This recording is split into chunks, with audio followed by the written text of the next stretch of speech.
This week marks 1 year since devastating fires destroyed entire neighborhoods in Los Angeles. MS Now senior political and national reporter Jacob Soboroff covered the story for us, and it was an extremely personal assignment for him. Take a look. This is an absolutely catastrophic, devastating situation. This is a neighborhood, a wonderful neighborhood. 23,000 people live here. It is in the city of Los Angeles. It happens to be the neighborhood that I was born and raised in. You look around, and all you see everywhere you look are homes on fire. Seems so strange that that's just a year. But that was the morning after the Palisades fire started.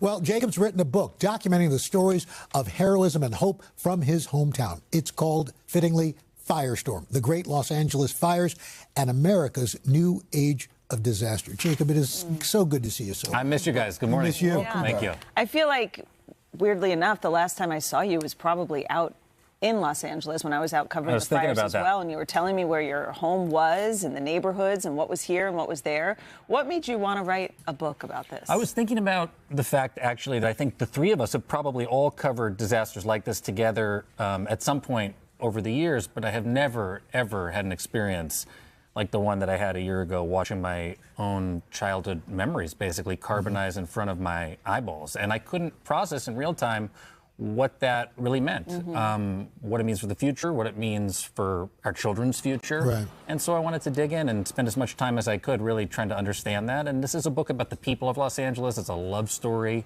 a love letter about LA, but it's about our changing planet as well. Yeah, you know, it's interesting in that you look at this, and there are a lot of bold-faced names in it that you worked with, Eva Longoria, Jennifer Garner, but they help you connect with real people. Yeah, and some of those stories were stories that I did for the show. Jen Garner and I went out and watched as she helped children who had lost their schools and the parents couldn't take care of them to go out and have daycare during the fires. Eva Longoria brought me to meet what she called second responders, people who were working as day laborers, who are going to be involved in the rebuilding process. All these people, to me, I think that these stories are so hard, but gave me such hope. And I think that when people read this book, they're going to realize that this was the costliest wildfire event in the history of the United States of America, but through the people, many of whom I met through this very broadcast, it will inspire all of us, I think, to understand that there's a way forward. You did a great job of highlighting the helpers when you were out there. You told your producer at the time that going back to see some of the people that you'd met along the way was your favorite part of the book. It always is. And whether it was Gavin Newsom, the governor of California, who I met and interviewed for Meet the Press, on a street called McNally Avenue in Altadena, or the people who I subsequently met on that street because I went back there after first interviewing him there. It's always the people, not the politics, that gives me the perspective on these events. And so I went and retraced my steps. And I think there's something for everybody in this book. If you want to read about the political leaders, you can read about the political leaders. If you want to learn about what it was like for me to walk up on my childhood home and see it burn down while I was on national television, you're going to see that.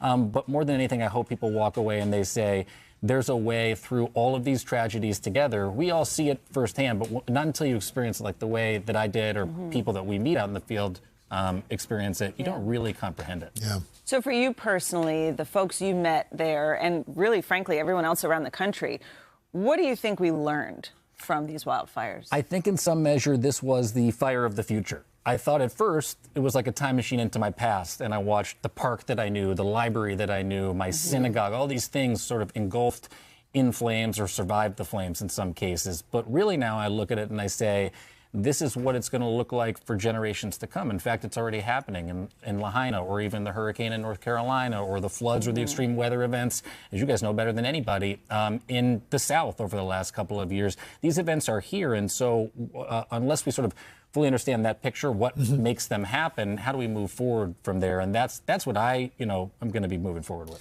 But the interesting thing I think about the book, too, is while you do touch on all that and go into it in detail, there's also a thread of hope that runs through this.